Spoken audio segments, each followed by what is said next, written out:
order, Beaufort County Stormwater Utility Board. My name is Mark Feinberg. I'm the chairman. We want to wish everybody to start off with a happy holiday and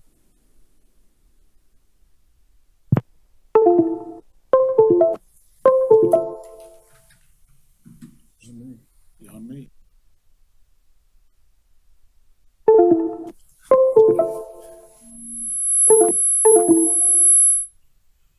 Obviously, the gremlins are here.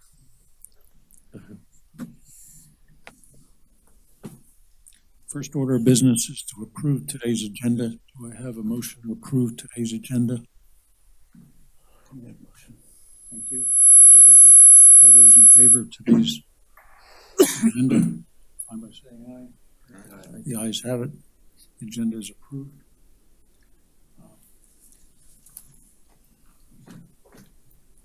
The next in the administrative business is the approval of the minutes from our October 19th meeting. Do I have a second to approve the minutes? Question? Yep. I'd like the attendance roster to reflect that I was in attendance on the October 19th meeting. So we have a motion to approve the amended minutes. We have a second. Second. All those in favor of approving the amended minutes signify by saying aye. The October minutes are approved as corrected. The next are introductions. We'll start from the dais on the right. Nate Farrell, City of Beaufort.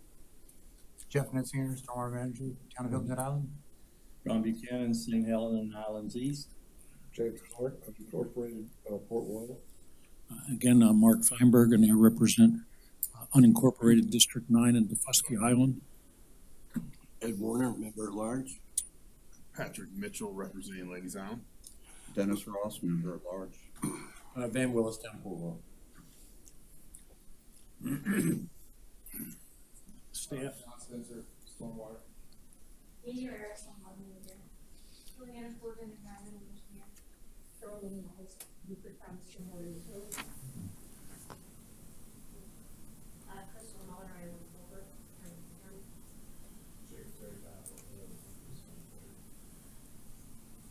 Terry, I'm here representing the two that were sitting.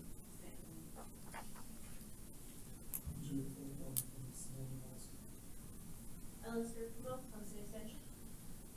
Patty Wilson, environmental manager. Matthew Roush, Town of Stormwater. Thank you all for joining us today. At this time, we would ask, are there any public comments or anyone from the public that would like to make a statement? I'd like to reserve my public comment for the end of the meeting. That'll be fine. Being there are no other public comments, we will move into the special presentation by Beaufort Incorporated. This is the St. Helena drainage study. I'm a very loud person, so hopefully this mic doesn't project too much. Can everybody hear me okay? Like that. Sorry, everybody. I'm Crystal Muller. I work with Beaufort. I was the project manager for a watershed study we recently did for St. Helena. Appreciate you guys being here from the island, coming to listen. What we did is we did a kind of a high-level study to figure out, obviously, the island is very important to Beaufort County, all the surrounding areas. You know, culturally, historically, we know that there's been some concerns about flooding on the island, and so the county was interested in kind of looking at what was causing that flooding and maybe ways to kind of help alleviate it now and in the future. So, oh my goodness, the colors changed on me. Okay. So just a quick agenda. As I mentioned, we're going to talk about why we did the study, kind of what we looked at. We looked at existing and future conditions and what that study found, and then what we're recommending. Crystal? Yes, sir. Krista? It's Krista? Crystal. Crystal, I'm sorry. Yes, that's okay. Crystal, today we don't have any Oh my gosh. monitors, and our monitor up here is not on. That's gonna make it tough. Exactly. I can go hit Jan real fast to see. It would help. So, take a 1-minute recess.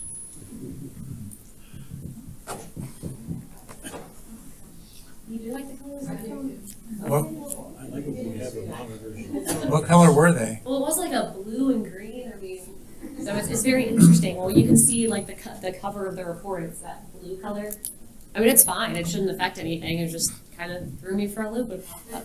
I'm just trying to make sure I'm paying attention.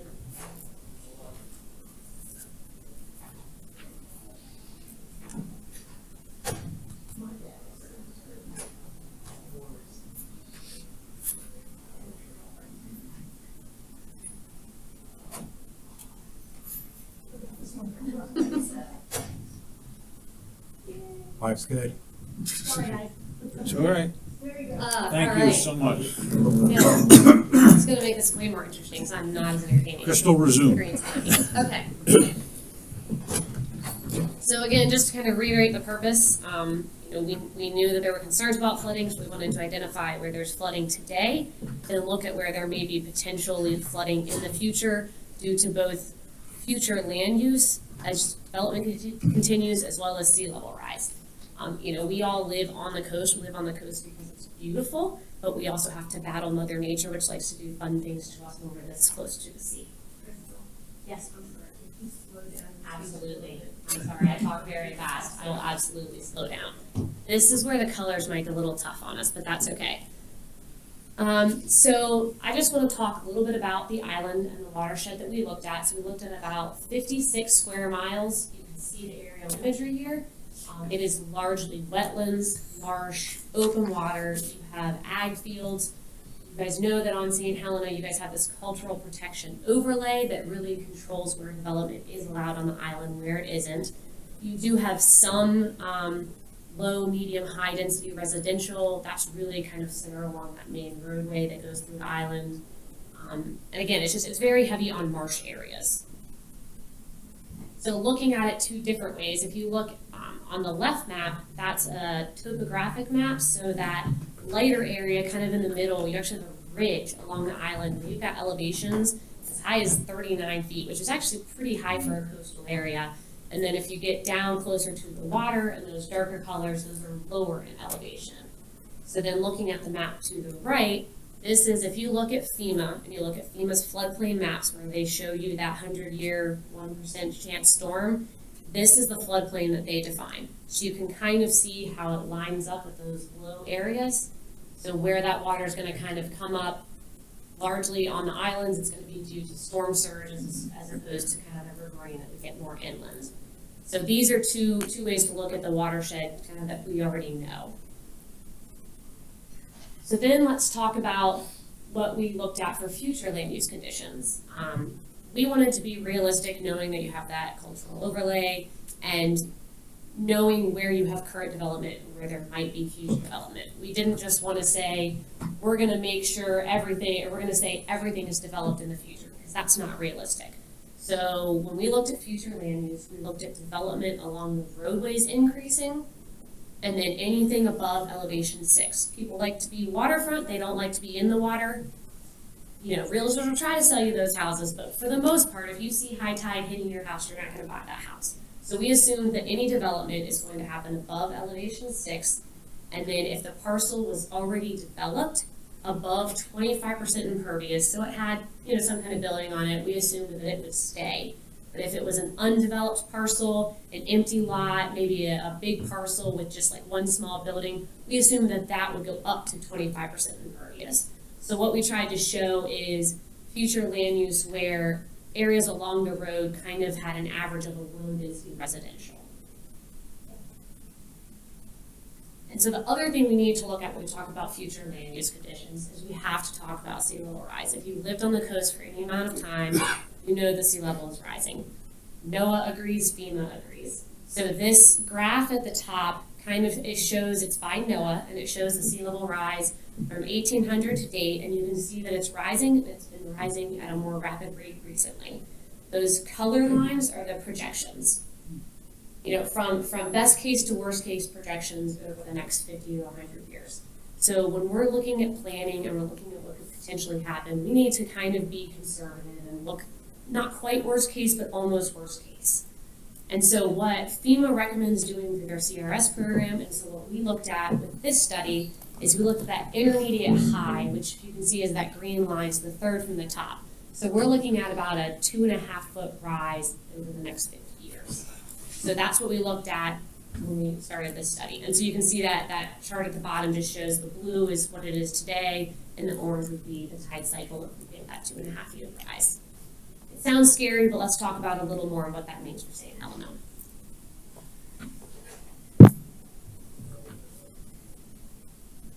Oh, and it's in video. Yes, sorry, I should have warned you about that. And so we developed a 2D HEC-RAS model. And so I'll talk about it as it's running, but if you look at those graphs on the right, the bottom is the tide and the top is the rainfall. It should just start playing. It might just, oh, no, there we go. And so what we're showing is high tide. You can show what kind of influence the tide has on the island. As the tide leaves, then you're going to see the rain start because, you know, of course, when we get a big rainstorm, it always hits at high tide. I don't know how Mother Nature manages it, but it always seems to happen. So you can see here the rainfall's coming, it's filling into these areas on the island, and you've got the high tide. So what happens when the tide's high is that water has nowhere to go. So that's something that we really need to consider when we're looking at these studies is, you know, what's the tide doing, what's the rainfall doing, and how are they interacting? And so you can see as the tide goes out, some of that water from the rainfall is leaving, but not all of it.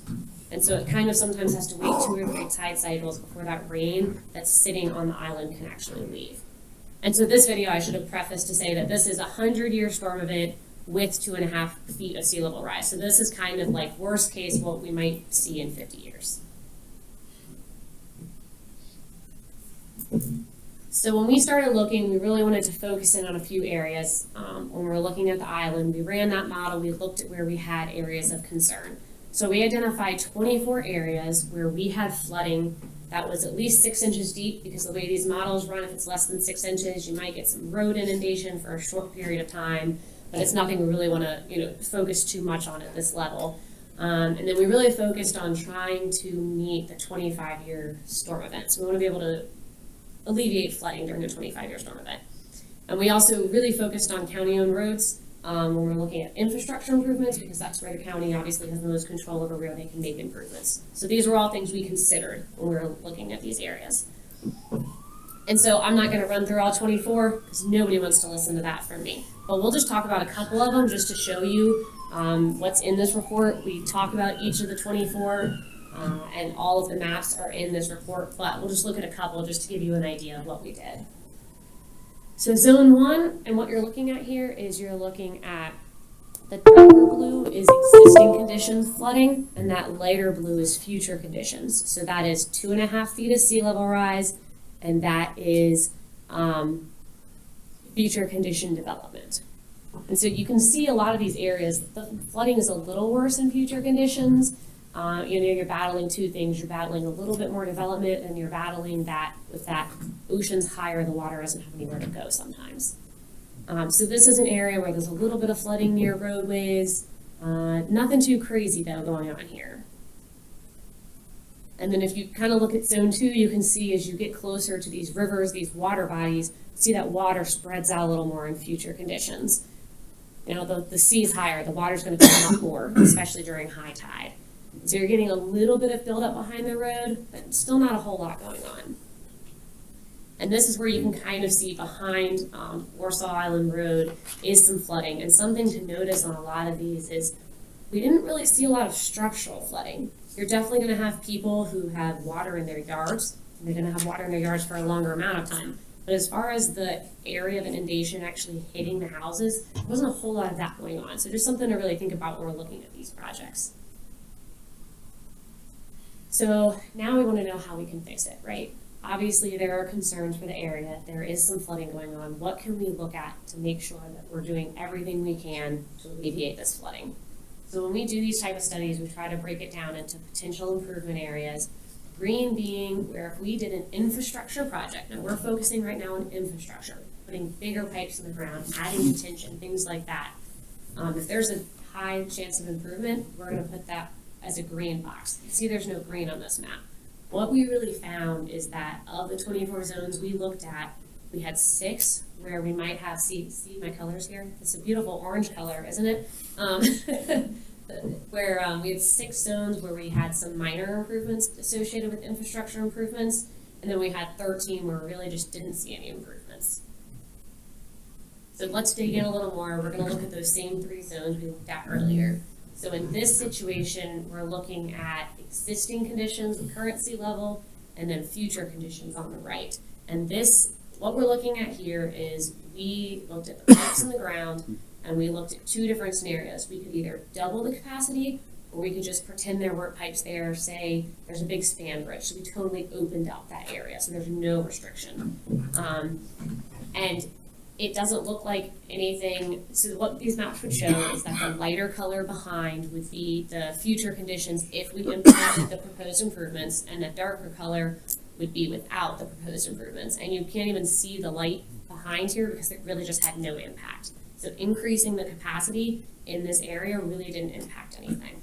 Again, we're trying to fight the sea, so sometimes it's just where the water's going that was really our controlling factor. So zone 2 was in orange, and so this you can see, if you click one more, it should zoom in on that area a little bit. And so right at Sea Island Parkway, that light blue is if we implemented improvements, which means increasing the capacity under Sea Island Parkway, you do see a little bit of a reduction in flooding. We're not seeing structural flooding at this location, we're probably seeing a little bit of roadway flooding, and increasing the conveyance would decrease that flooding there. And then just looking at that last zone that we looked at earlier, which was zone 24, or 23, excuse me, you can see a little bit of improvement again if this is that zone that had a little bit of backwater behind that roadway. Increasing the conveyance capacity under that road would alleviate some of the flooding, but you're not really doing a whole lot by making those pipes bigger. We wish that wasn't the case, but sometimes the flooding is just associated with the ocean and what we're trying to fight, which is Mother Nature. So what are we looking at here? What can we do? Because I've basically showed you that we have flooding, we know there's flooding, it's probably going to get worse. What are we going to do about it? We wanted to identify some locations where you could do some structural improvements to alleviate some of the flooding, like that zone 2 I showed you. So, we identified these 5 locations, we put some kind of concept level cost to them, and it would definitely help the situation. Some things you have to consider is how much would it help, what are you improving, and what's the cost benefit ratio when you implement these projects. If you're not having structural flooding now, what kind of investment are you going to put in? So, oh gosh, this is where the colors are not going to help. Now you're just going to have to listen to me a little because the words are not showing up. So we always want to come with solutions, right? We don't just want to say, well, the model showed that bigger pipes wouldn't help. Well, that's not a solution. So what do? Well, you guys already have the Cultural Protection Overlay District in place. That does a lot to make sure that it not only protects the island, it protects, the historical and cultural meaning, but it also makes sure that we're not putting in developments that would worsen flooding. Another thing you want to look at is you want to make sure that your ordinances, your regulations, everything that you have that controls new development is in line with making sure that you're not making any flooding worse. So making sure that if they are developing, you're controlling the stormwater. They're making sure that their runoff is not flooding anybody downstream, those type of things. So, re-looking at your policies and regulations, excuse me. And so what else can we do? So we can look at building a resilient community. We want to make sure that the public is knowledgeable of what's going on. The public has this information at their disposal. They understand that where they can look at the FEMA maps. They understand how to identify their house and the challenges that may face their house today and 50 years from now. Another thing to consider, you guys look at the community rating system through FEMA, which if you take actions to protect your communities, it decreases their flood insurance rates. So it's a win-win for both. You're protecting your community and it's decreasing. Yes? I have a question on number 1 where it says build and maintain a resilient community. Are you talking about communications there, or are you talking about actual building? No, I'm talking about with that, it's going to be largely, what does it say right under there? Can you see it on your screen? Yeah, really? Interesting.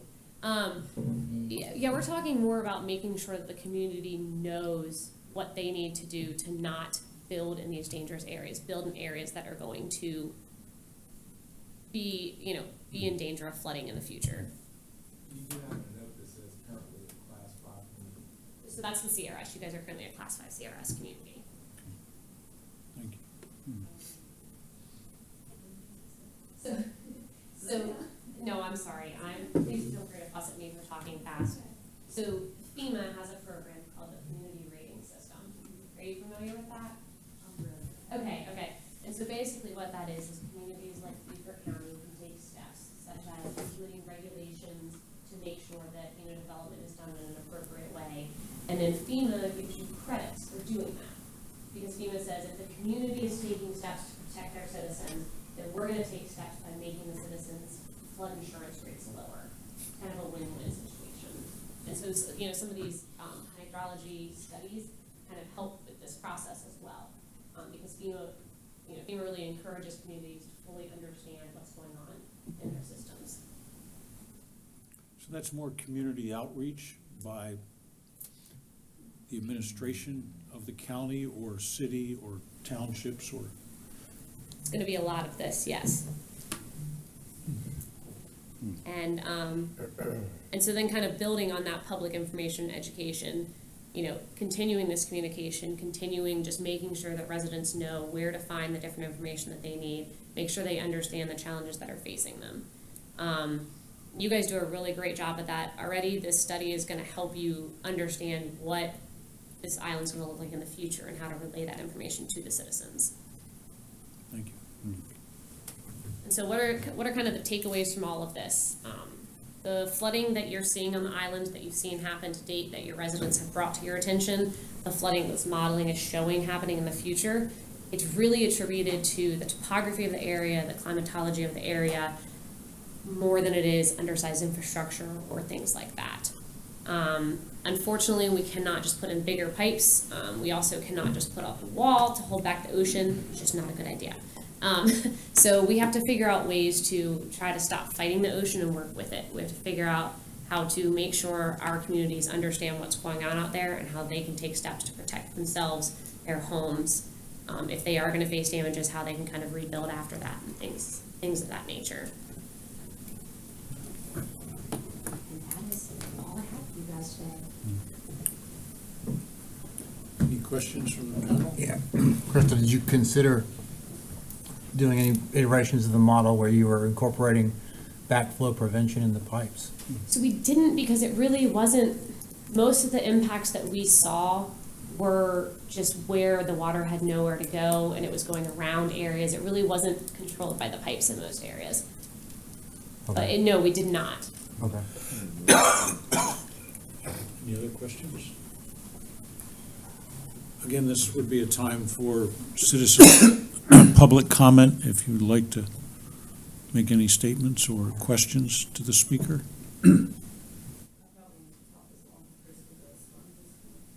because I have a whole different angle than you do. Do you live here on St. Louis? I do not know. I want to wait so I can hear everything that needs to be said. It's fine.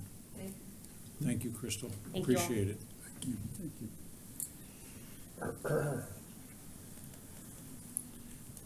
We'll now move on to the administration reports. Utility update by Katie Herrera, our stormwater manager.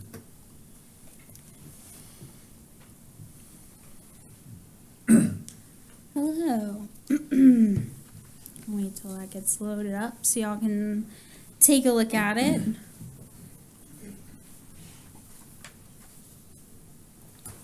Perfect. You zoom in a little. Oh, perfect. All right, so starting with the regionalization, we will have a presentation later on this afternoon. As of right now, we still have Beaufort County, Town of Bluffton, and the City of Beaufort that have adopted the So Loco manual. We met a few months back to talk about some new iterations to that manual to make it easier for the development community. And again, because we're all working on this together, we want to do that in sync with one another.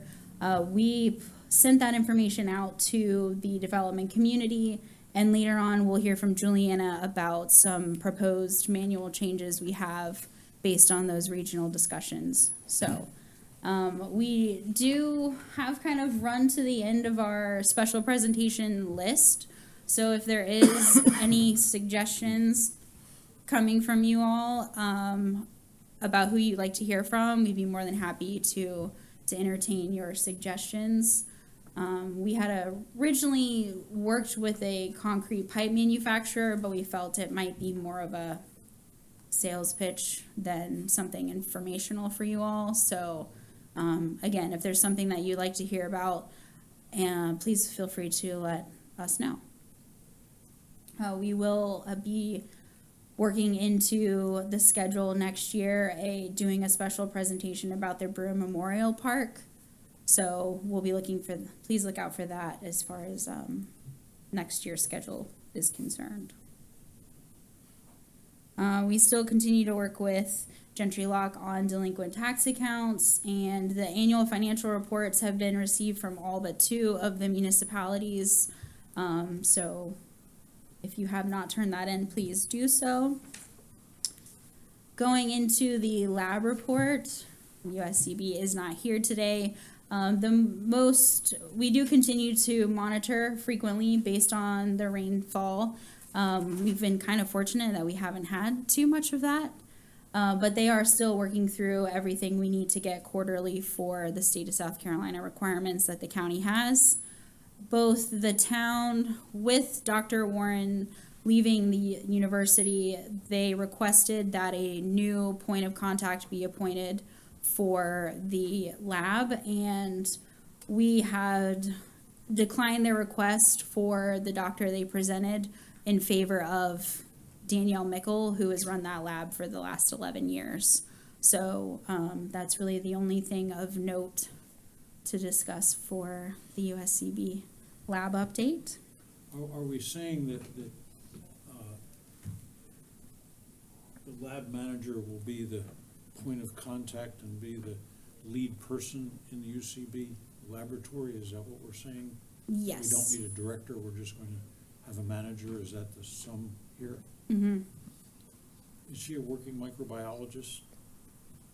I cannot think off the top of my head what Danielle's qualifications are, but she does have her master's in something. I don't know what that is, but she's fully. I just wonder if we're putting more administrative work on her, do we need another microbiologist in the lab? Have they looked at their staffing and gotten back to you? They haven't mentioned anything to us about needing additional staff. She is supported by a field person, and then Danielle runs all of the analysis. So that has not come up during conversations. They did just recently go through their DHEC qualifications and passed everything necessary. So congratulations to them for. So they're an accredited lab?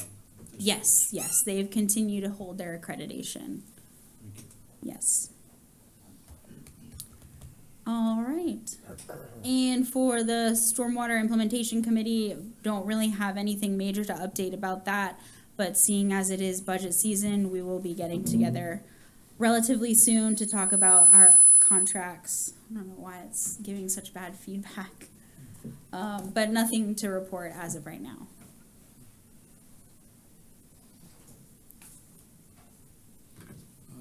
It looks like we're moving to stormwater-related projects. Juliana Corbin will. Good afternoon. A lot of these stormwater-related projects carry over and you see the construction, so I'm just going to hit the highlights of what's in the packet. We continue to work with J. Bragg Consulting on the Shell Point project and meet with them weekly to check up on progress. The word yesterday is that, well, previously we learned from SCDOT that we'll need to use the South Carolina unit hydrograph method to model for permitting purposes, and so that was going to be another level of effort in the modeling as we look towards getting those permits. So that will expand the scope and impact the model that they have going already. The scope and fee for the separate project management task order was approved, and we have moved forward under that. And then we are awaiting the task order 1 scope for the survey and some environmental work associated with the projects that we have listed out on that. So I expect that to be back in about 2 weeks. We'll review and then move forward with the work from there. Jumping down to number 8, Huspa Court North and Bessie's Lane. These projects are in 2 different areas, but as you may remember, have extremely similar scopes. We lumped these under the on-call stormwater infrastructure service request for qualifications. We got 1 successful bid back. At the time that I prepared this packet, we were waiting on the contract, but that came through yesterday. So we will schedule a kickoff meeting with the contractor and iron out how we will handle that and the projects. Arthur Horn Park, the final preliminary investigatory feasibility report, which we call the PIFR, was signed for approval and sent to the state conservationist. It is number 4 on the list in the priority ratings, and we hear good things when it comes to funding that. We heard back from the PIFR contractors this morning that they've completed their portion and are sending the data to NRCS. So with that, I will move to professional contracts.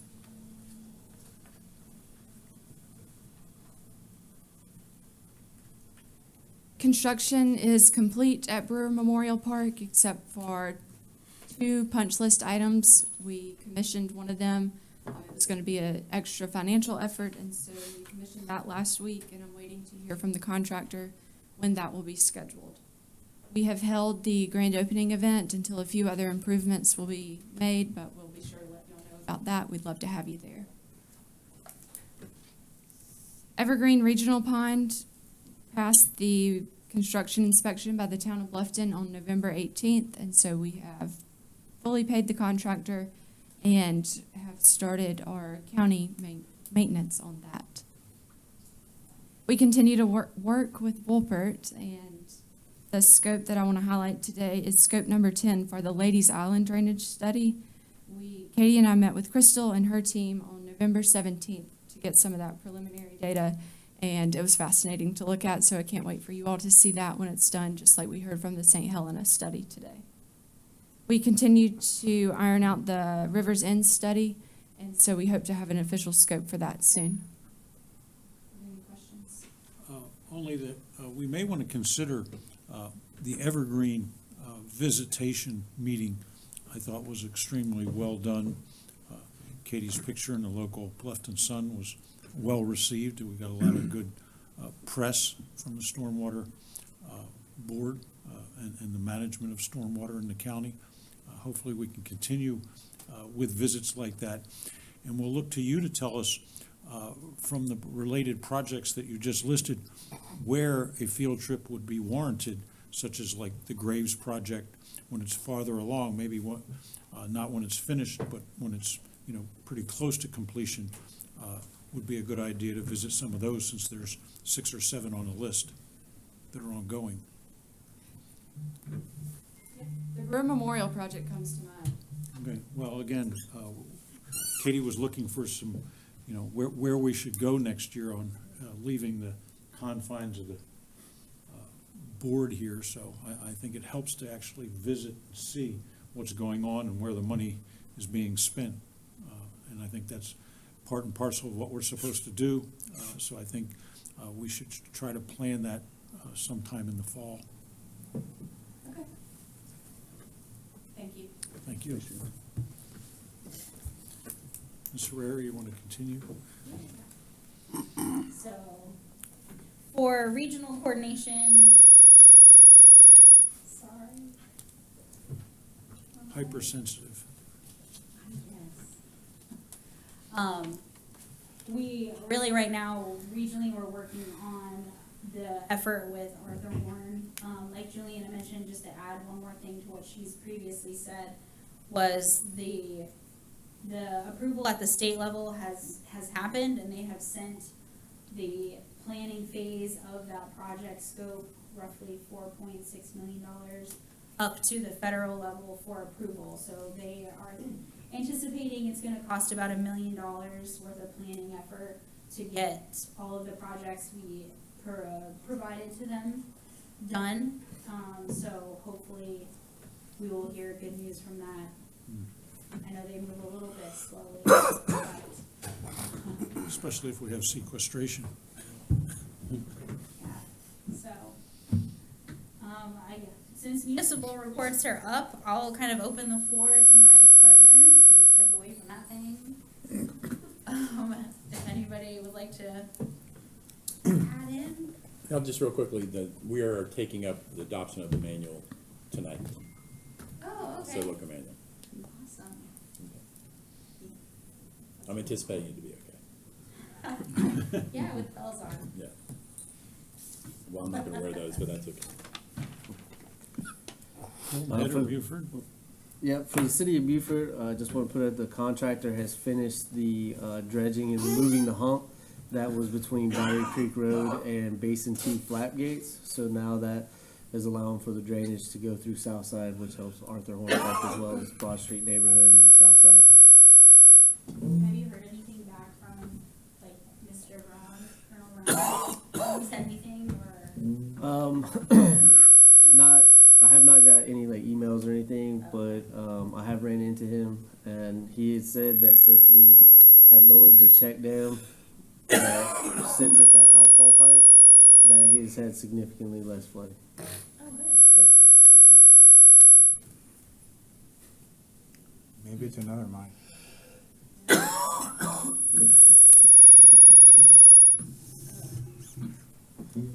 So as far as the town of Hilton Head, we got quite a lot of stuff going on with the end of the year coming up and looking at fiscal '24 budget season on the immediate horizon. We have a kind of an aggressive schedule for preparing our preliminary budget this year, even more aggressive than last. But one of the things that we do plan on doing is taking a look at the stormwater utility fee and contemplating an increase. So we're still in the process of roughing out the rationalization for that, which includes an increasing frequency of deficiencies in the existing system. Gosh, that's really distracting. An increasing rate of deficiencies, so we're getting more and more of our older system failing in there. We want to make sure we can keep up as it fails and get not just reactionary, but a proactive component to our system. And also, as we look towards formalizing a resilience policy at the town,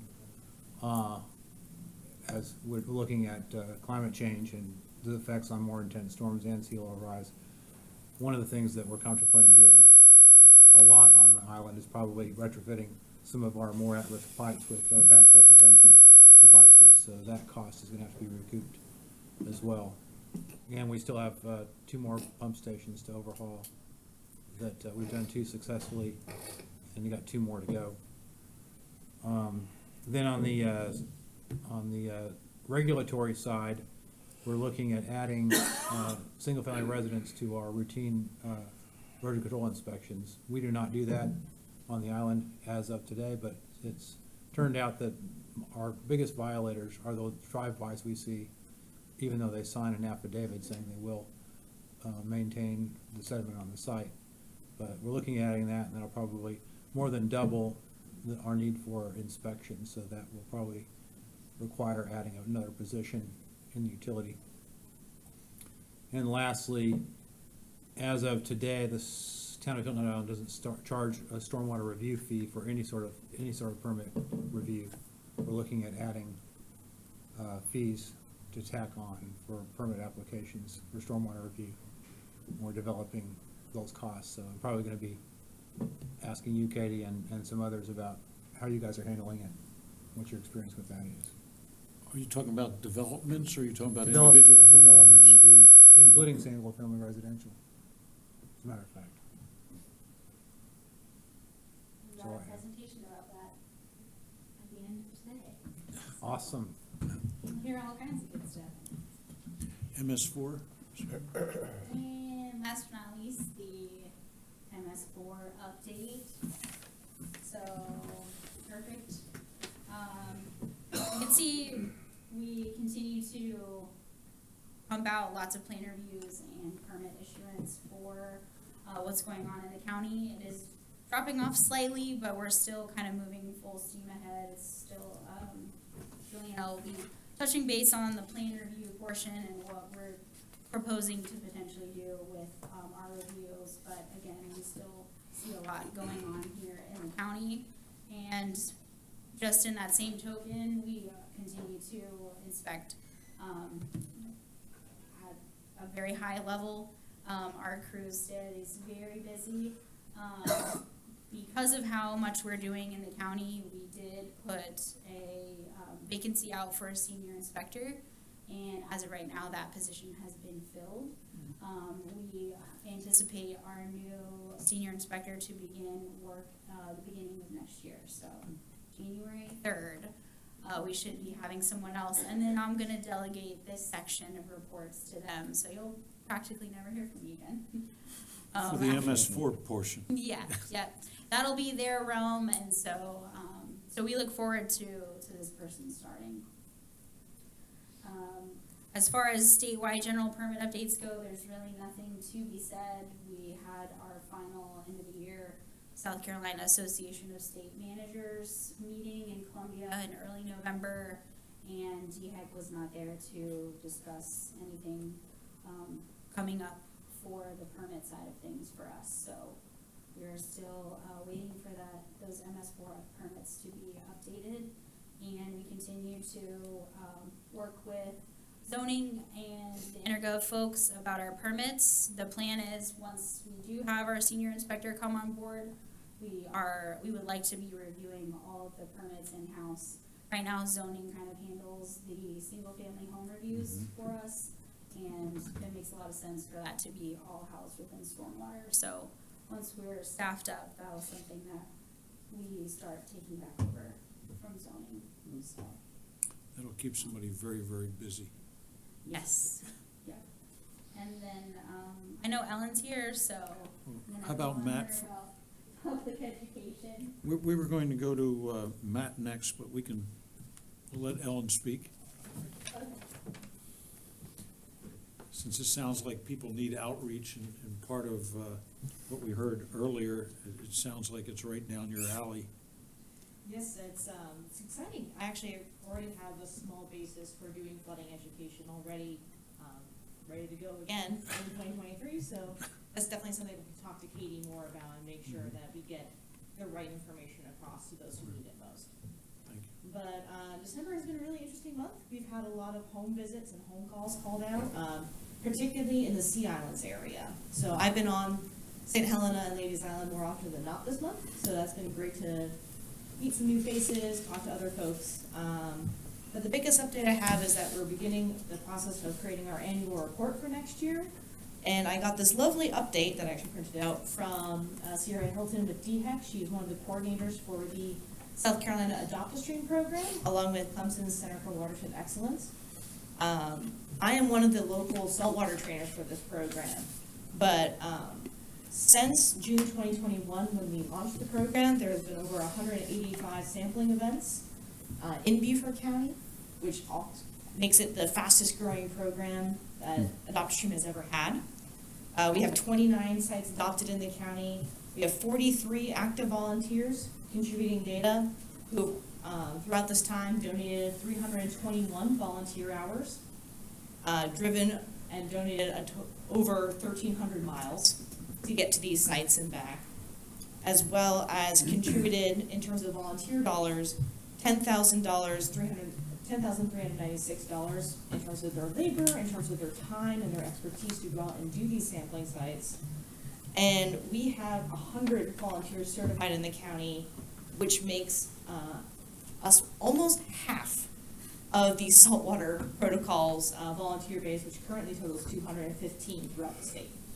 So I can't take all this credit myself. Chris Keerer, the naturalist with the Port Royal Sound Foundation, has been instrumental in partnering with Adopt-A-Stream and partnering with Clemson Extension to get all of these volunteer programs out. He is an amazing, amazing naturalist. So if you guys haven't seen him recently, just make sure to tell him thank you for helping with the Adopt-A-Stream program.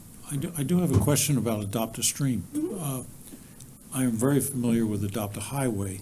And I head a local group of one of 90-some in the county, and the county has a full-time / part-time Adopt a Highway coordinator. Are you looking, are you filling that position basically for the county, or is the county thinking about creating an Adopt a Stream coordinator to broaden that reach? So the Adopt a Stream program already has coordinators, because it is a statewide program that does tackle both saltwater and freshwater. One of the coordinators is Sierra Hilton, and I work closely with her. As I said, myself and Chris Kewer are certified saltwater protocol trainers. So we are the first point of contact for volunteers in the area. But also there are some of our volunteers who are looking to get trained to become trainers next year. To become a trainer, you need to be a year within the program and have several sampling under your belt already, so you're familiar with the program before you can go and become a trainer.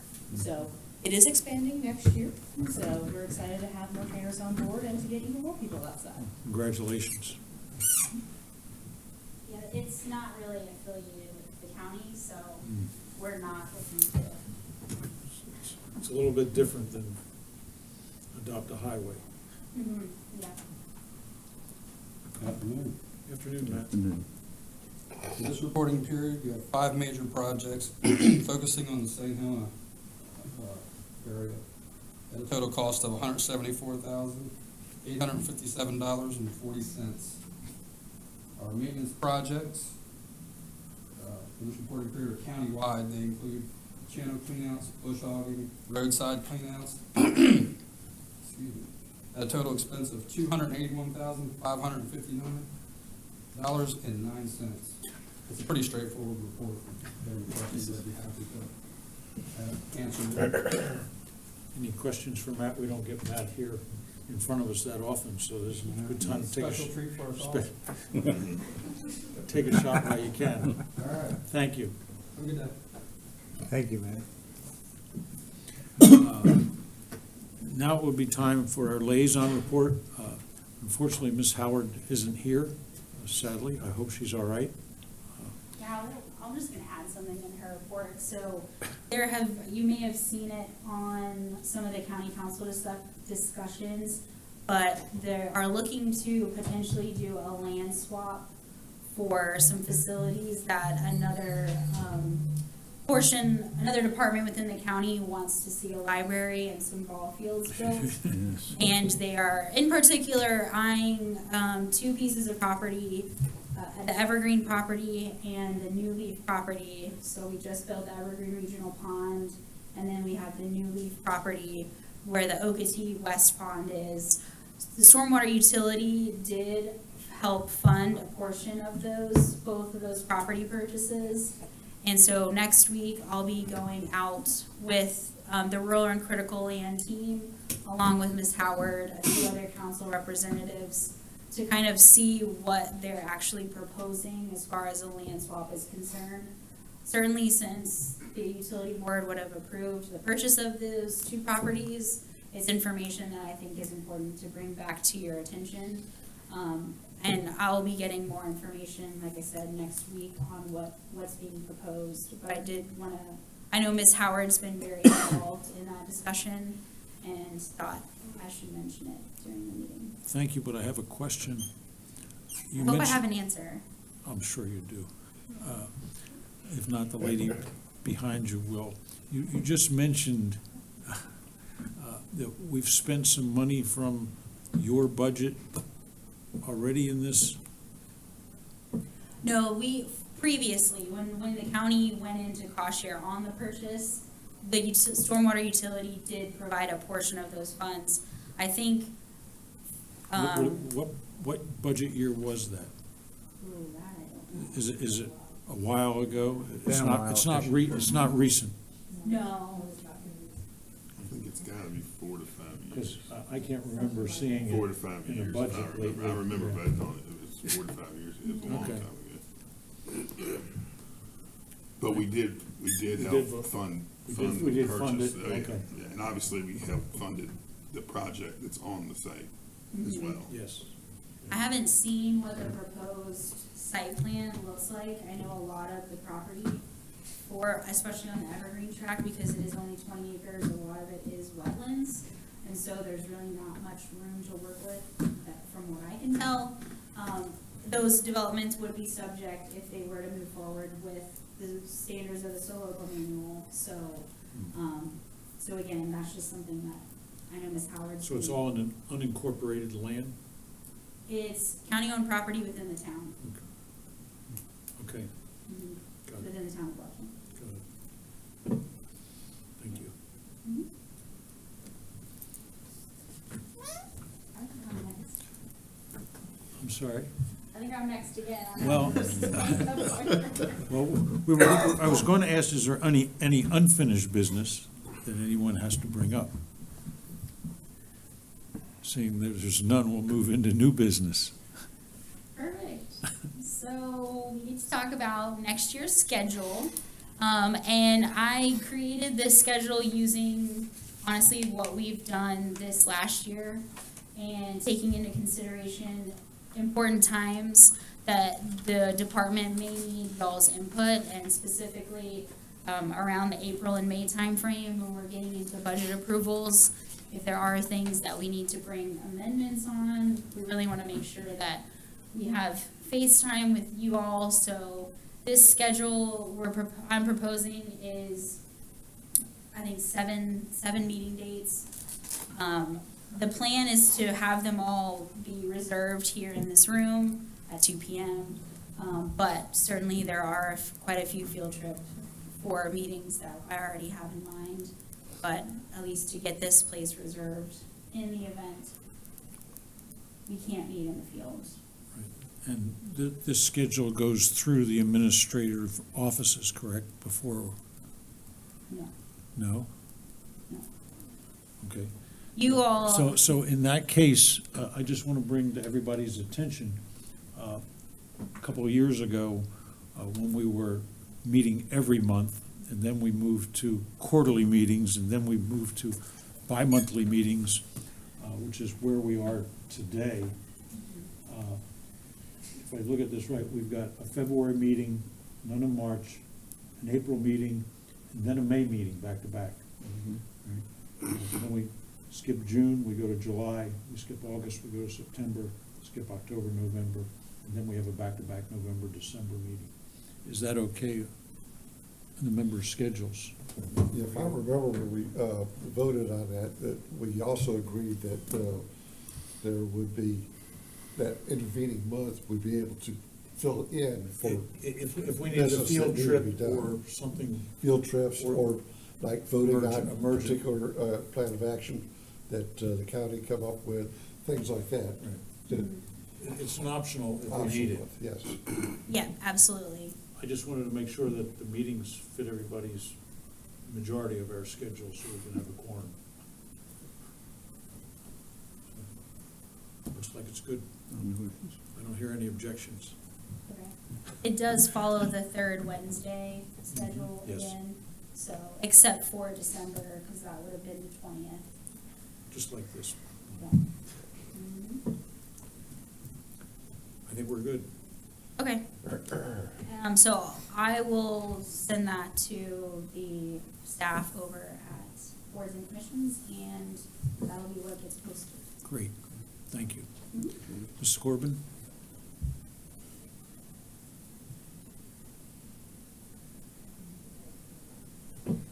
So first, I'm gonna speak about the stormwater permit fees. What you see on the screen is what we currently charge for a permit fee, and I'll emphasize that it's a permit fee, not a review fee. We charge $25 for a single-family home and $75 for a commercial development, and that's a one-time permit fee. In FY '22, which was July of 2021 through the end of June 2022, you see the revenue there, over $13,000 generated from single-family homes, just over $1,600 for commercial, for a total of $15,350 generated from those permit fees. Excuse me, what connotates, since there wasn't very many of them, the commercial?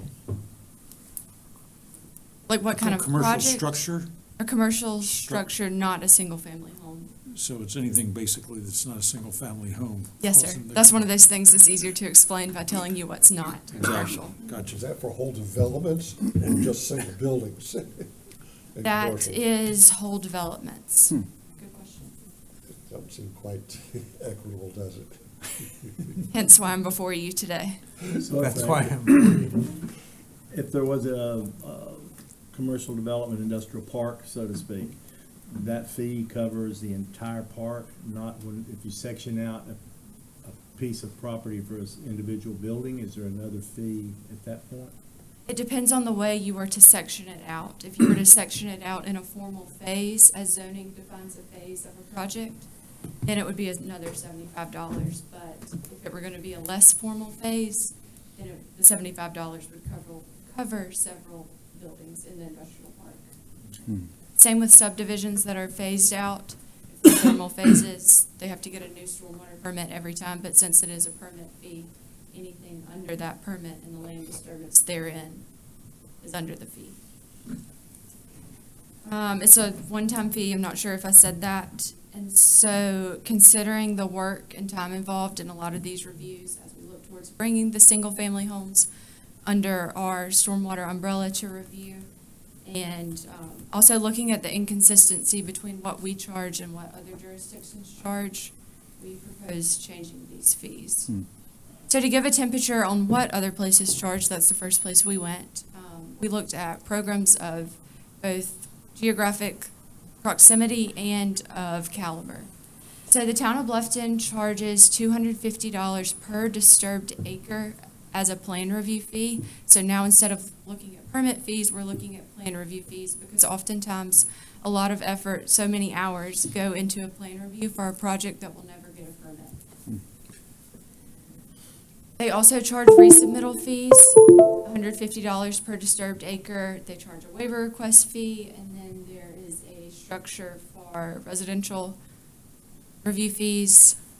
They also charge inspection fees. So those can be seen there and are in your packet. I won't read them out. Next slide.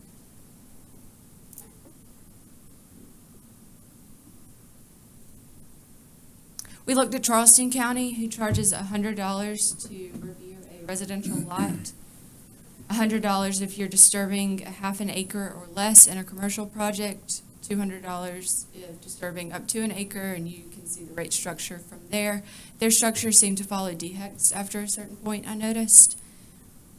We noted that they charged a master drainage plan review fee, charged for major modifications, variances, and then they had a discount for affordable and workforce housing projects. We looked at the town of Somerville as well, at Hilton Head's suggestion. They do not charge a fee if the residential lot is under an acre, but over an acre. You can see that rate structure there. That also includes a resubmittal fee. They charge a separate fee for single-family subdivisions, for multifamily residential, and then those commercial projects, if half an acre or greater, are subject to a $400 per disturbed acre fee with resubmittal fees after the first review.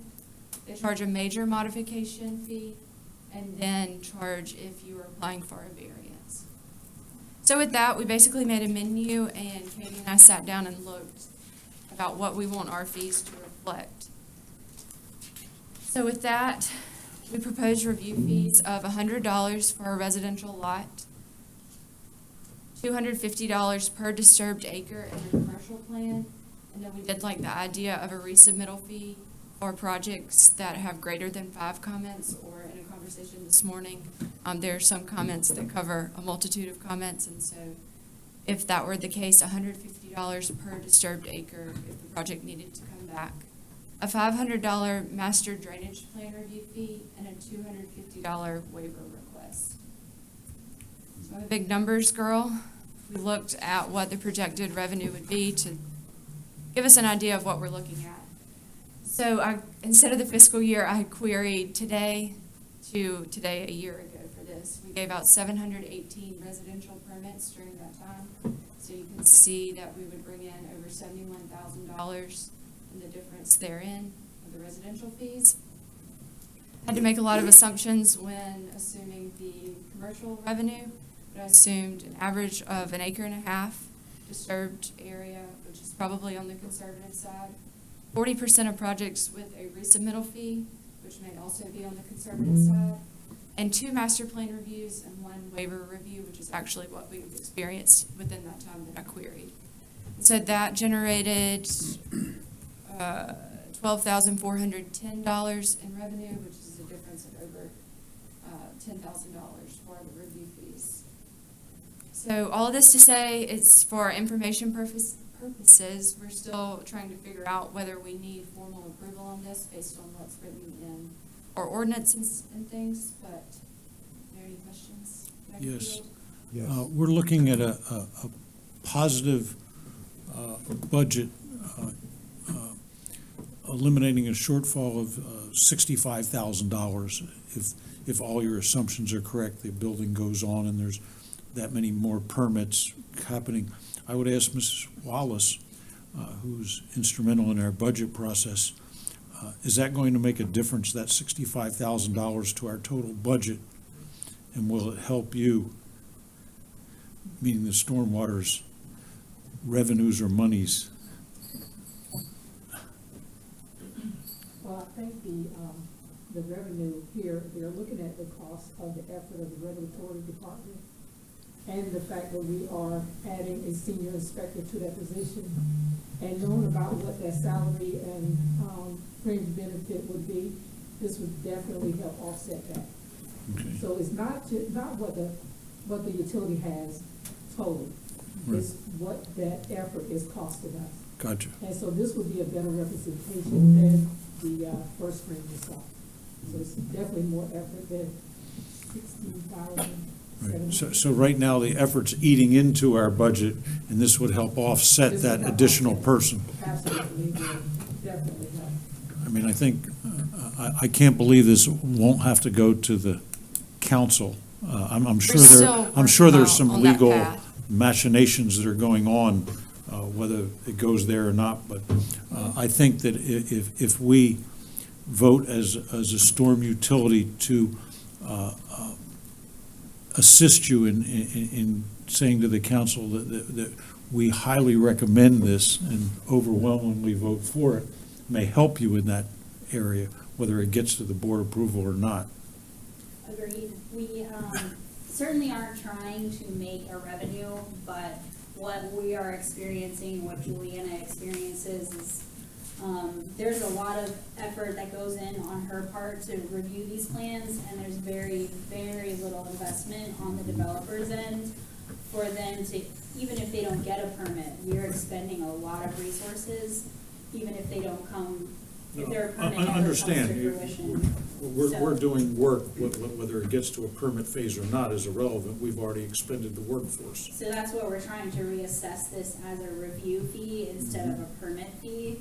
And when I initially had conversations with the legal team, they thought I was trying to change the utility fees. And so of course that threw up a lot of red flags. But as what I read in our current ordinance, we have the ability to adopt review fees, but we don't have any language saying we have to vote on what those fees are. But again, we'll flush those finer details out. But we wanted to we thought this made a lot of sense, what Juliana is proposing as far as updating our review fee schedule. And certainly if you had any comments or feedback for us to consider before we bring it back in the event we need a vote. Well, our vote will be just to recommend to the council that they approve this. We can, at this stage, we have two choices. We can either digest it till the next one, or if we feel that it's warranted based on the information Julianne has provided, we could vote today for a recommendation. We can move and recommend that, so you have that with you when you talk to legal, and no matter where it goes, you have our recommendation if that's the case. Well, I'm not sure, from hearing y'all talk, you're not sure this is exactly what you want, though, correct? This fee structure, they're still This is what studying. we're proposing. I think this is what they're proposing. Oh, it is? I thought you said y'all are still running. Could you go back numbers to the on- last slide? It shows the actual fees. So one of the other conversations we had, because again, we kind of looked from a menu, we talked about, because we like some of what the town of Bluffton charges, we thought about doing a solo fee. And when we had that conversation during our regional meeting, there was some pushback against calling it a solo fee, only because some of the jurisdictions aren't necessarily comfortable jumping to that level of cost. And so this would be something that we would add as an appendice to the manual. And we talked about having just a suggested fee schedule in the manual, but it wouldn't be something that is specific to. You have two things. You have the solo, which you could have a suggested fee as part of your manual. However, you have the actual fee schedule for Beaufort County, for us.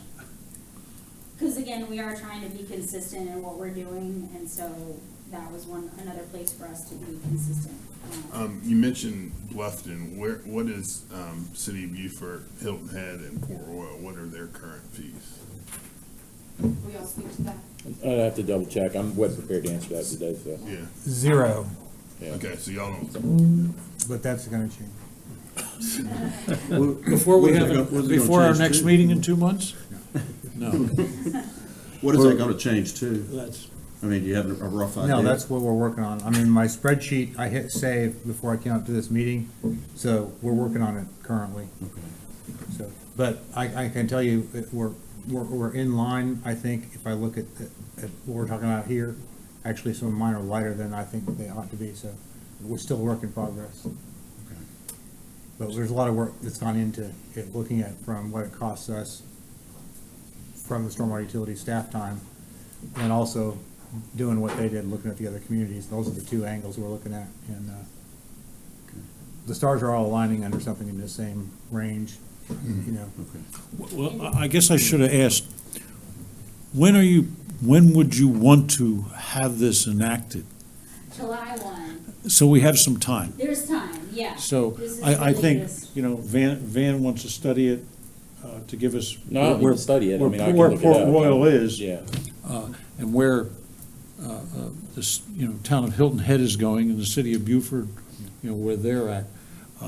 That information will help us, Yeah, I was make a just curious. decision. I did have one more question, though.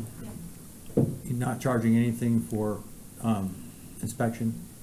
We decided not to do that at this time, yes. Because inspection is, in my calculations, is gonna be, especially if we add single-family residential, is gonna be 2/3 to 3/4 of the total effort from a regulatory standpoint. So, You mean physically going out and inspecting the property? during construction. Yeah. MS4 permit compliance. Will you go back to the town of Bluffton, please? So, how many? So they're charging $150 for an inspection of a residential property, and we do, and can you go? A single-family residential is 25, 150 for a commercial or a subdivision. The last bullet. Oh, okay. Oh, okay, Who decides? Yeah, the what residential they subdivision is inspect every day? Oh, okay, okay. $25 an inspection, we probably do just over 8,000 inspections a year. Yeah, I mean, It would, who decides what they inspect? What if they just want to inspect every and day? that was kind of my concern. Certainly there is a schedule that they follow, but I felt that that was a little bit more discretionary on our end. And so the visualization on that, for me, Well, wasn't. I know pre-construction, the county looks at silt fences, right? They approve it, whether the silt fence was installed and installed properly. That would be, we have what's a pre-clear, in other words, they can't Yep. start work until that's up. Correct. But that, we were envisioning including in the permit fee, because that's gonna happen. The thing that concerns us with residential is these mansions they're building on Hilton Head can take a year to 18 months to construct. And, our permit obligation is once a month. We inspect weekly right now. But if we add single family residential, it's no longer gonna be possible to do both. I mean, not without a new building and new staff and new trucks and et cetera. So so we were thinking and envisioning charging monthly, whether we inspect more often or not. That's just us overperforming our permit obligation. But to leave an active construction site for 18 months, I know that they've got financial, The means. well, they also have that carrot. I mean, they want to get done, right? But still, if they just sitting there, we have to go back out over and over again. I don't think that's fair for us to have to go over and over again for a project that may drag on for years. That's why we thought that would also staff time. Do we want to just wait and get more information and have it in our monthly packet updates Yes.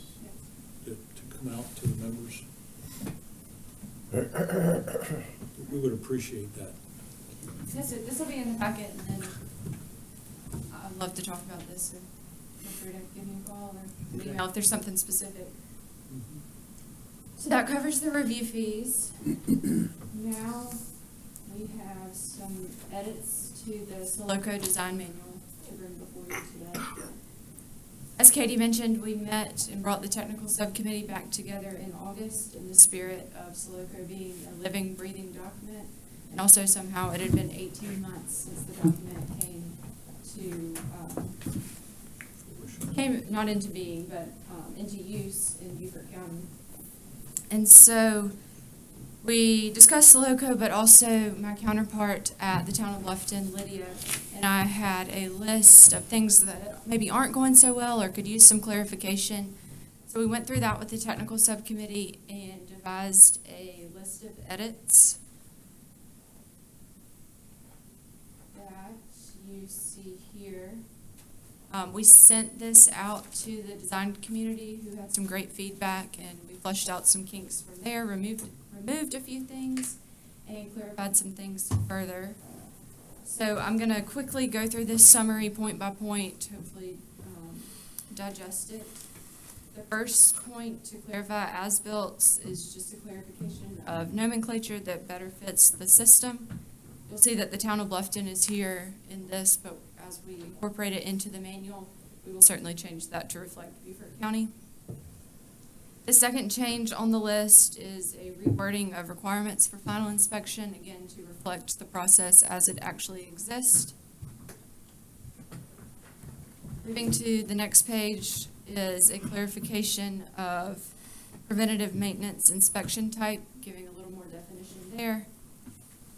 We've added a statement on the checklist that makes submitters acknowledge that incomplete submittals may be returned without a full review, and also that supplication of more material in response to comments may result in more comments.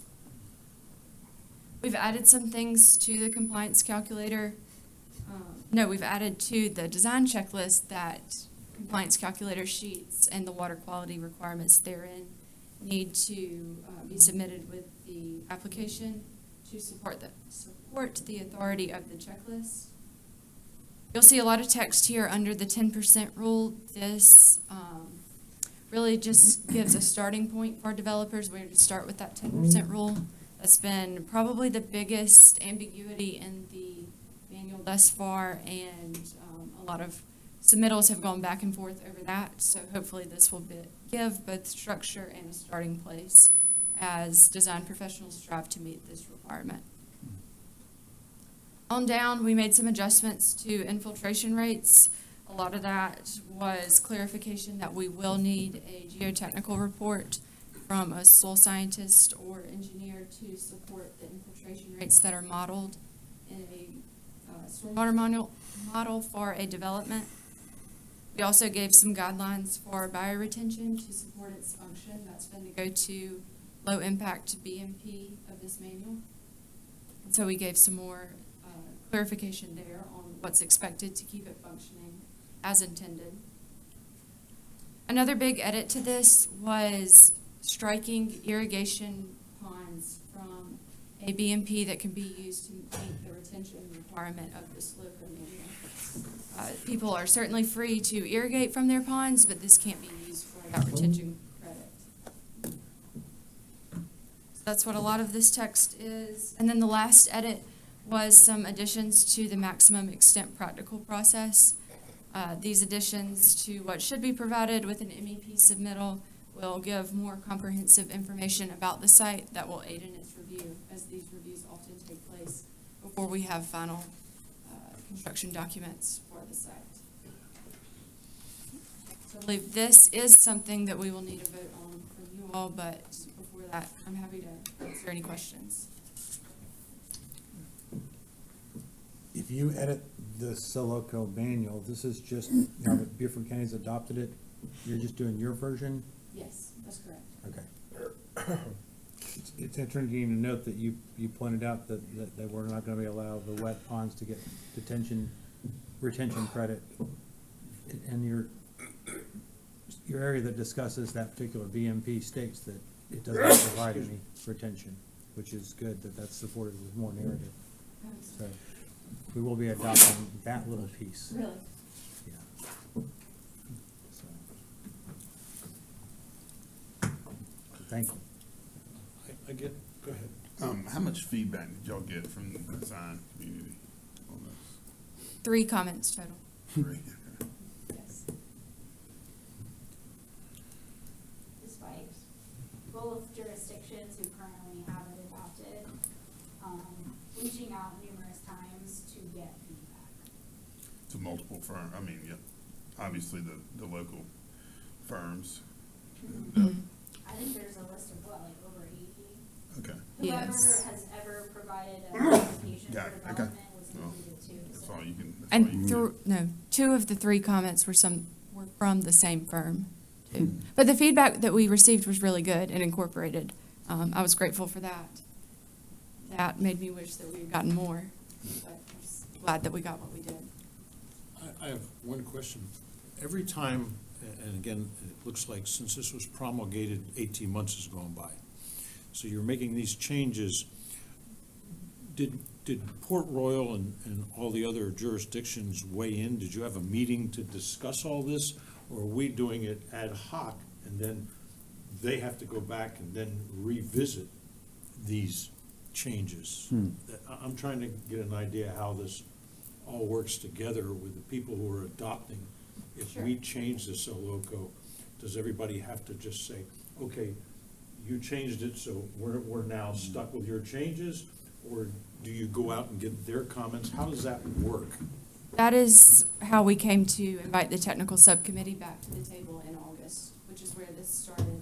Things went from just notes in mine and Lydia's folios about changes that we'd like to see.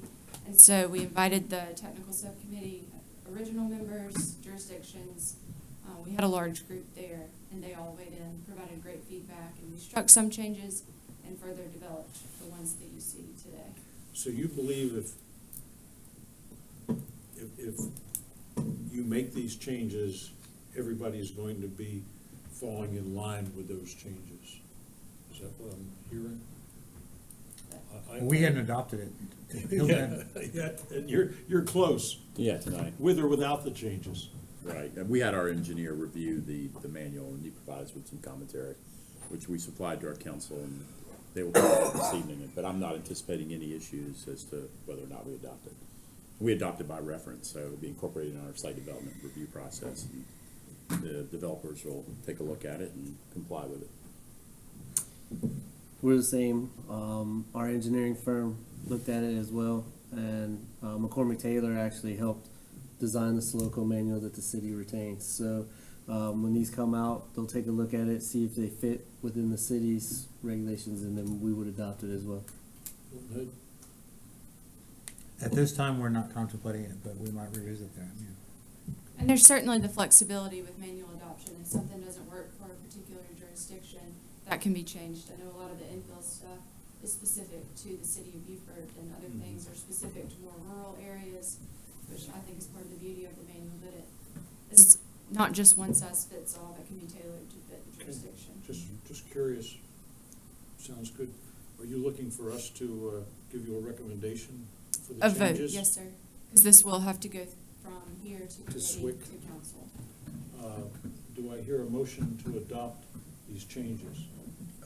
make a motion to adopt the change. as listed. As listed. Any other, do I hear a second before discussion? Second. We have a second. Any discussion from our members? Anyone? Okay, we'll move the vote. All those in favor of adopting the changes, signify by saying aye. Aye. Opposed? You have our recommendation. Thank you all.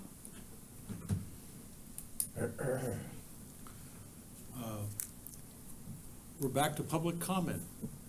Do we have anybody in the audience who would like to make a public comment or presentation?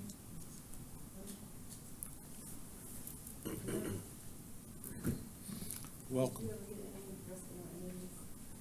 I brought visual aids, and I was trying to see if you could upload them so we could all view them. You have a very soft voice. If you could, so we could hear you in the microphone, please.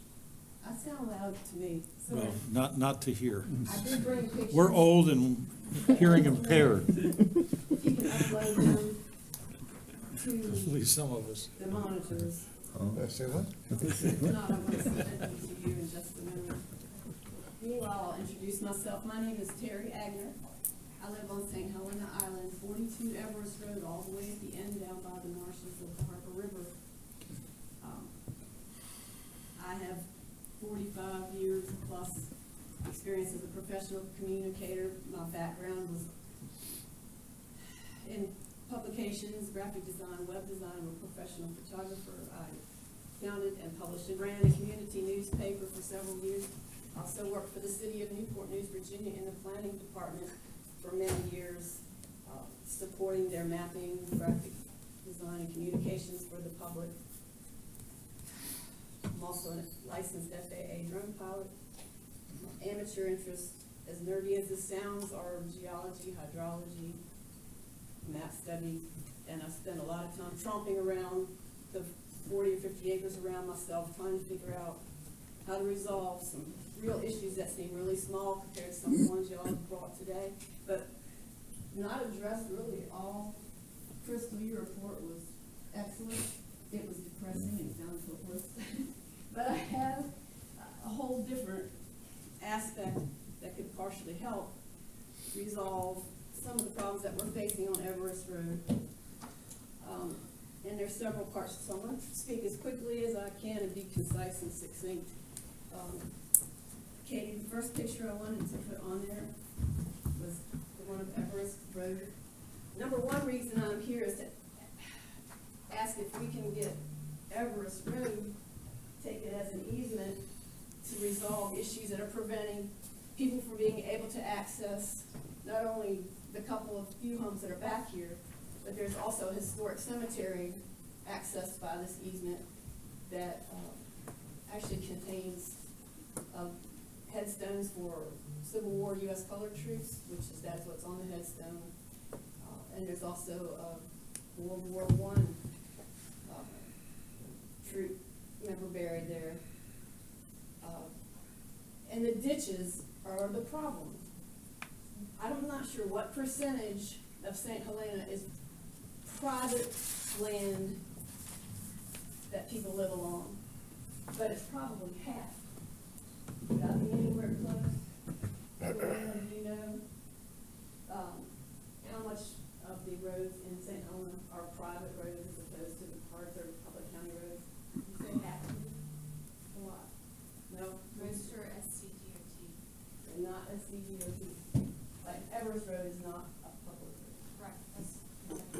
Well, the seawater we're not going to be able to do much about. Rainwater we can't do a lot about. But letting the water back out could be greatly mitigated if we would take care of the ditches on the private properties. Now, at one time, I learned from York Glover, and Katie came down and talked to us at a community meeting, and she was awesome, and Juliana's been awesome when I've met with them and given me a lot of information. At one time, Beaufort County did maintain all the private ditches in the county. And according to Mr. Glover, at one point they cleaned the ditch of a private landowner who didn't want it done, and she sued the county and the county lost. Am I right on there? So threw the baby out with the bathwater, said, well, we're not gonna do anybody's ditches that are private anymore. Now, these ditches, as you can see, cost $35,000 to $55,000 to clean a short stretch of ditch. Is beyond what a normal landowner like myself can get out there with a shovel in my bare hands, and I have done that on my hands and knees, cleaned out ditches closest to my property, that aren't even on my property, just so we stop having that right there. That's not from the river. This is my front yard from the runoff because of ditches that are not maintained, have trees the size of me growing in them, they're filled with dirt and debris. And when they were created decades and decades and decades ago to make arable land for agriculture, 100 years ago maybe, and then eventually for development, thank you, there's Everest Road right there. That's the road down to my house, and that's the road to the cemetery as well. And it looks like that most of the year. When those ditches were first created, they had their purpose, but as people have come along in the decades later, nobody can afford to maintain ditches of that size and that length unless you own a backhoe and an excavator and have a bush hog and all that equipment. It's not possible for us to maintain. I feel as if the same way that power companies have to cut through the rights of way, and I had probably 30 feet wide by 75 feet of my front yard vaporized this year when the power company came through, and that's okay. They're in power lines. I feel like the ditches are so necessary for St. Helena to stay alive and not afloat or dry, that they should be all taken in as rights of way by the county and maintained just like power line rights of way. If you don't keep these ditches up and do something soon, you know, we'll all be underwater.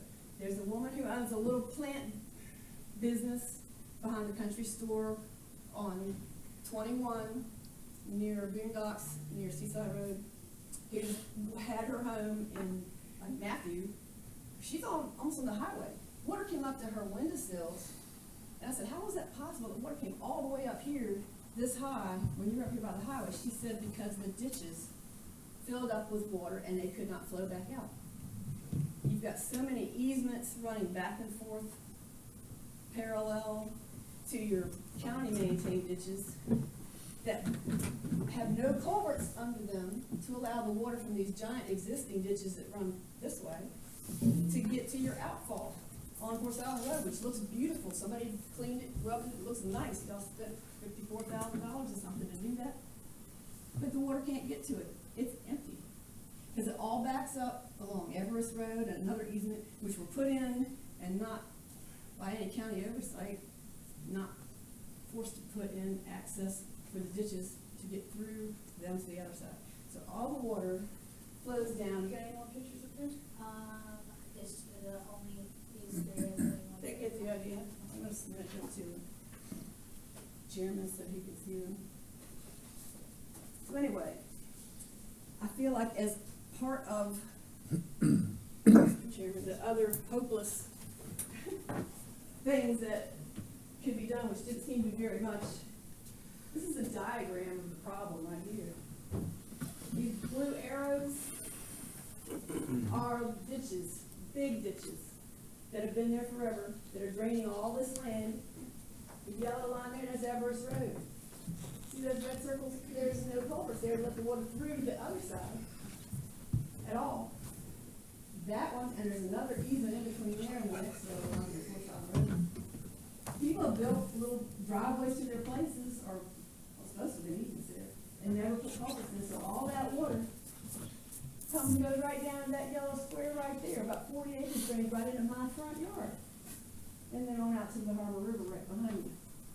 It's a lot of work. Every time it rains, it does not have to be a hurricane, it doesn't have to be a nor'easter, it doesn't have to be a king tide, it can just be 2 or 3 inches of rain, and that's what my yard looks like, and that's what Everest Road looks like. Because we're not enforcing or overseeing, you know, that when people do put easements in, that they have proper culverts and drainage, and nobody's maintained any of the ditches. So I really feel like the county should consider taking all of their major ditches, and you look on the map and you can see them crisscrossing, you know, all of the county. They were put here for a reason, to take the marsh and the swamp and make it into good land. And consider making it so not only if the water's gonna come in, it's gonna come in, make it so it can get out. All right, so I would like to also submit Everest Lane to be taken by the county as a county easement instead of a private road. Yes, sir. How many people live on Everest Lane? How many people live on Everest Lane? How many houses? I mean, looks like your Mine, house is on the there's end six- of There's it. 6 at the top of the road, and they're not really on the lane, but you get to them by it, and they can't even get to their houses most of the time, the road is in such bad shape and flooded. How many you think? There's not that many, but the main thing is the cemetery cannot be accessed at all because of the condition of the road, except for when it's really dry times of year. Okay, it's bad. And the ditch, here's another thing, I know my mosquito man by first name. That's kind of bad. But every time I request a spray, he'll come down there, because if you look at those pictures, like the one at Everest Road, there's algae covering the ditches because the water's been sitting in there for so long that mosquitoes have their field day. And they're big ones, and they're fat, and they're very happy. If you don't pay stormwater taxes, and I seem to pay some kind of stormwater tax in my tax bill every year, and they don't, nothing is done to help us in St. Helena, but I can think of that is actually helpful. Like I said, the Course Island ditch looks great, but nothing's. Who owns the property? Most of the property that's draining onto yours? All right, on the right is 30 acres that's owned by Catherine Young. She is Commander Catherine Young. She's retired administrator of the Naval Hospital here. She's also a nun, and she's also a nurse. She's an amazing woman. She's not here. I invited her. That and the land on the other side of me were cleared without any permits, and the stormwater retention was ever put in. There's not the first silt fence. You know, there's no stormwater remediation or anticipated. None of that was done. People just do what they want to do in the county and don't apply for permits and just do whatever, and I suffer for it. And so that's another issue. All right? Yes, sir. I got a question for Neil. I know, we talked about a couple months ago, that it was coming up to vote for the council for roads, that were these private type roads, because I live on one as well, and I've had to put a ton of money in maintenance into it. I understand what you're saying. That it was a push by some people on council to vote on if the fire department couldn't access it if the county was going to take it over. And I talked to the fire department last month, and apparently that did not pass. That's correct. On Monday, this past Monday, it did not pass by council vote, and so. It was just this, I thought it was like a month or two ago it didn't pass. It was just. So, kind of the history of it, it bounced back and forth through a couple Okay, committees. gotcha. And then finally, the third reading was this past Monday, and at that point, council took action, and the vote was, no, not to take over the private Yeah. road maintenance. Yeah, that's right. That's what I thought. I just wanted to confirm. Just recently happened. Yeah. I will add, Chairman, if you Please, don't mind, please we go do right have a ahead. mechanism in place for citizens or entities to bring in private assets into the county system. All they gotta do is go to the website and follow the process. So it's already in place. Folks just need to use that, and we'll start the evaluation process for how to handle things that are in the kind of the private sector, so to say. Because currently, we don't use public funds on private property. Correct. That's not state law, that's federal law. Thank you. I would only ask one other question from my standpoint. Anybody else on the board? My question is, in Wolpert's, and I guess this would be sort of directed towards Crystal, did you look at those ditches in your project? So our project is not focused on ditches, like Neil kind of alluded to, the county's ability to maintain is on easements in county-owned property, and so it's not, it's, to look at these ditches is not within the scope of our project.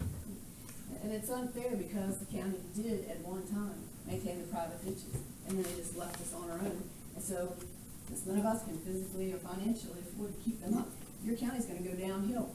So since you've owned the property, the county has dropped that, or a long time ago? I'm not sure when they did it. Okay, let me stop doing it. Mr. Glover was the one who mentioned it whenever that lawsuit. So it hadn't been was. since you've owned the property, No, the sir, I've county, been okay. here- So they've never been maintained since you've been there, since you I bought can't the say property? that because, not since I've been there, yes, but before, apparently something they were at one time. At one time, yeah, but not since Yes, you've been there. yes, they were, all right, that's one item.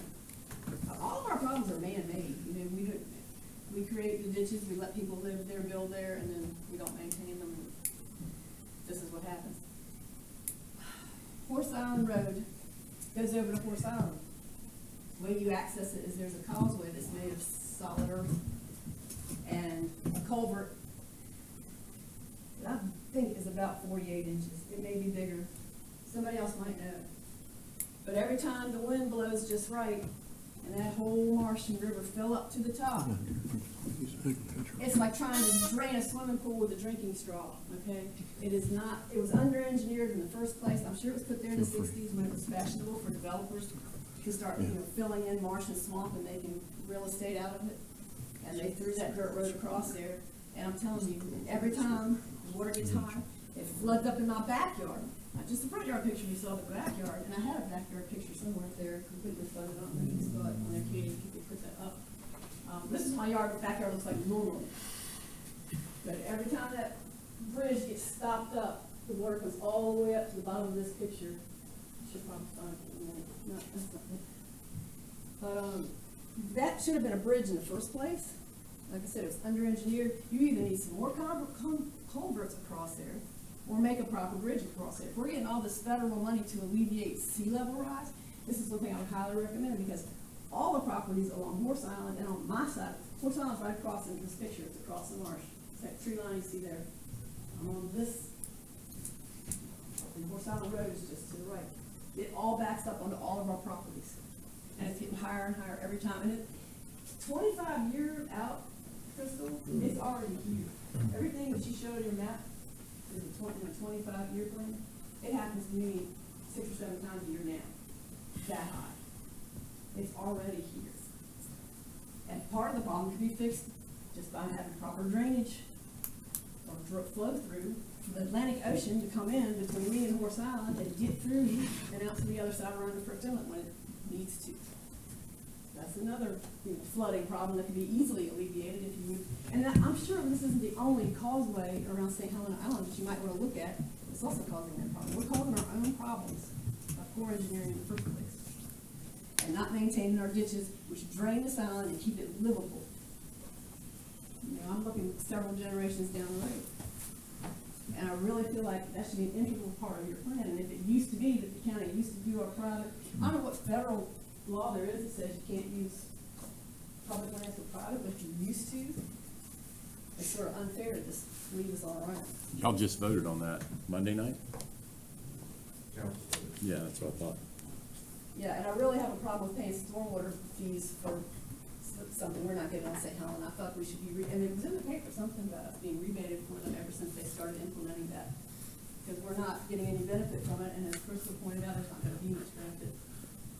I don't know why we should be paying for Hilton Head, nothing personal, to have all our stormwater money and get their stuff straight over there.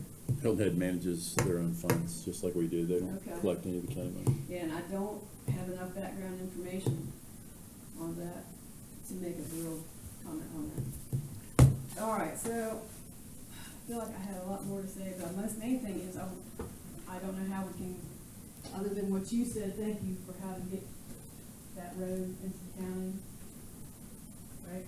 Go to the website. And it's, I don't know who live on that road, but I would say 1, 2, 3. How many? About 10. About 10 people on a half mile. It's a half mile long road. But we spend $1.6 million a year in mosquito control. That's our budget. I mean, you could, and I was telling my mosquito guy, I think his name is Philip, I said, I'm not trying to do you out of a job, but, if we could just get these ditches freed up, this water wouldn't stand for weeks and months. And I take pictures, I'm a professional photographer, I document everything. If you ever want to see how many times those ditches have been standing in the water and how many times it's been up to my back door, I can supply those to you. How long have you lived there? I've lived here almost, I'm going on 3 years. My family's been here since the late 1700s. I came down from coast to Virginia, where I've lived my whole life along the Chesapeake Bay and the Atlantic Ocean. I've always spent my life by the coast. And I said something to the tax people in the county, like that does any good, about property shouldn't be valued quite so much when it goes underwater most of the time. She says, welcome to living in the low country. I've always lived in the low country. I know how it is, and this isn't necessary or normal to have to be, my property flooded front and back all the time like this, and other people's as well. I'm just came to speak for myself, but I'm not the only one. What else? that's the main thing, is just to make those suggestions, and maybe y'all aren't even the right people to make it to, but I wanted you to be aware Well, that this ditches is a real thing, and I really feel like it could help, you know, alleviate some of the flooding that does come if we just have a way for it to get in and out. I wish I had a solution that we were in charge of, all right? Right. We can empathize with you Right. when we do. We can also sympathize with you. However, our hands are tied from our budgetary process of where we can spend money, all right? Matt Rusher, who actually does the overseeing of, and I just saw on here, and it was reported earlier, they spent $70,000 on that horse run. Horse Island. Horse Island Road. Yeah. Drainage. Right. Again, our hands are tied basically by covenant and law, all right? So we can't sit here and fix your problem, or and nor can we allocate any funds Right. or manpower to your problem. Right. Again, we can empathize with you Right. and only tell you that get an association together of the homeowners on that street. I think the gentleman in the back must live there with you, Yeah, he lives all right? down the road. And, you know, come to some methodology of turning that road over as a public road if there is a mechanism in place to do that. Right. And then you'll get, you know, some assistance. But right now, our hands are tied in private land. Right. And that's about all I can tell you. And I did- Thank you for coming forth, and it'll be noted in our minutes. I couldn't have picked a better day to have all the sympathetic ears that could possibly have needed to be here in one spot.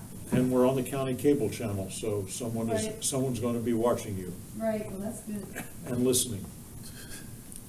And the only, you know, thing is, I understand what we need to do for just our road, but I'm not thinking of just our road. I'm really trying to think of help for the entire island, you know, the big picture, and whether or not federal money will pay for private land. We're supposedly getting an awful lot of federal money to help people along the coasts that have issues, you know, why can't they help us raise our backyards or put seawalls or bulkheads in to help, you know, avoid the flooding? You know, I don't understand why we pay taxes, the stormwater taxes, and we don't get any benefit from it, even if we are private. Why should I pay for you guys that live on a hard surface road? I can't answer that question for you, I'm sorry. That's okay. All right, but you heard what I had to Fees say? that, everyone in the county pays a fee. The fees are assessed to every property, I know. regardless of who owns it. And those fees go to maintaining county infrastructure. So while you may not live on a county road, you do use county infrastructure. At some point during your travels and coming here, you would have had to probably be on a county road. So that's what those funds go to. And I do understand that, I have worked for them, but I do I live, work, and play pretty much on St. Helena and Ladies Island. That's it. I don't go over to Hilton Head or anywhere else. And I just feel like it's disproportionately charged to us over there. And I do understand your point though on that. All right, I've taken enough of your time. Thank you for letting me vent. And hopefully, you know, at least it'll help in the future if somebody's thinking about other ways we can help St. Helena from going on. Thank you. Have a nice afternoon. Thank you. Any other public comment? Being no more, any other comment? At this stage, on the back side of your sheet is our next meeting's agenda, proposed agenda. Do I have a motion to approve the proposed agenda for the next meeting?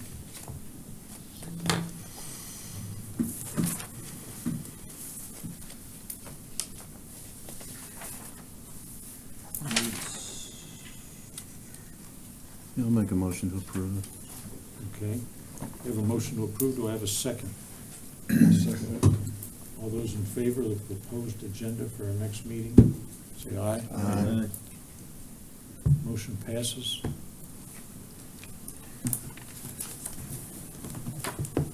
Again, I would thank Mrs. Agner for her concern and presentation. I want to thank Wolpert, and I don't have Crystal's last name, and I apologize for her excellent report. And it helps us on the Stormwater Utility Board to be better educated on what's going on in the projects in the county. Again, I want to thank the staff and the Stormwater Utility Board and our ex officio members from the various counties and cities and towns that are here. Again, I wish everyone a happy holidays and a happy new year. Meeting adjourned.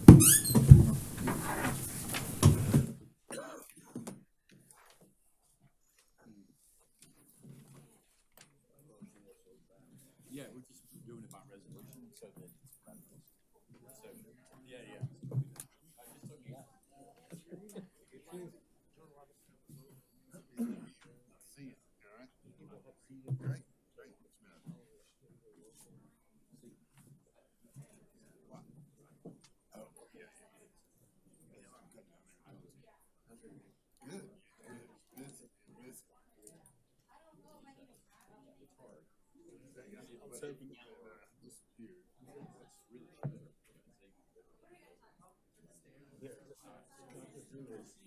It's already been discussed, gone to committee, come out of committee. Yeah, yeah. At the time, it's just. Yeah, too late. Yeah. Way too much too little. Yeah, yeah. Interesting, and I probably be opposed if I said it. I want everybody on this panel, if you ever go out and read the book